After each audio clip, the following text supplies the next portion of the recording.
There's some stereotypes that still sort of exist and linger around sex and men and women being, one of the ones that I was reading about in chapter 6 of your book is studies show it's not true men have a higher sex drive than women. Women have a different desire for sex, which you talked about. Studies also show it's not true that monogamy is harder for men than it is for women. We tend to think that men are the ones that cheat.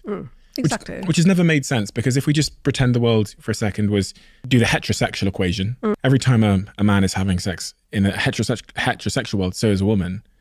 So, the numbers don't quite add up. One would assert just from looking at the numbers that it's got to be quite close to like 50-50 to some degree. Yeah, of course. And also, like, if you look at the stats on who's happiest, the happiest people are single women and married men. They're the two happiest groups of people always. Single women and married men are the happiest. But the happiest groups of people, like not married women. Married women like end up doing all the jobs, and married women aren't happier than single women. Single women are happier than married women. And married men are really happy because they get everything done for them, basically. What role do kids play in this whole equation? Oh my God. Kids, I think, really make the love part better, I suppose, because you've created that thing, but they're terrible for sex.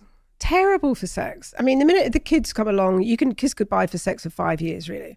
Really? And people freak about it. And they're like, it's never going to come back. And it will come back. Of course it will. But, all your energy is going to children. So I think if you're going to have kids, you've got to accept that your sex life is going to take a backseat for a long, long time. Don't panic about it. Keep having little sexual connections that aren't necessarily including intercourse, little bite-sized pieces of sex, and you'll be fine.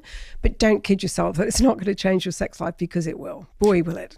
Some people think that having kids will save the relationship. Oh God, no. It's so stressful.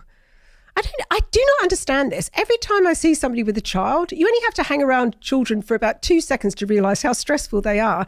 If you've already got problems in your relationship and suddenly you're going to sleep deprive yourself, you're going to have somebody dependent on you 24 hours a day, how is this going to make you more, happier with your husband? It doesn't even make sense to me. It might stop people leaving because of, obligation, but who wants to be with somebody out of obligation? You said something that in your work that a neuroscientist told me on this podcast, which is that after the first year, non-parents are generally happier over time than parents.